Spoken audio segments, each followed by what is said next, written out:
Want to add a back button on your iPhone? Here's an easy way to do it. First, open the Settings app.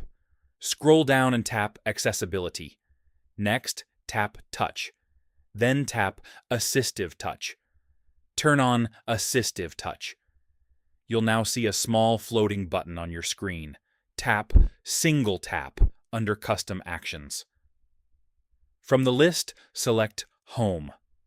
Now, when you tap the floating button, it will instantly take you back to the home screen. You can drag the button anywhere on the screen so it doesn't block anything.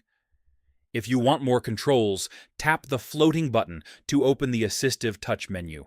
From there, you can access actions like Home, Notifications, Control Center, and more. And that's it. You now have a quick on-screen button to help you navigate your iPhone. If this video helped, like and subscribe for more iPhone tips and tutorials.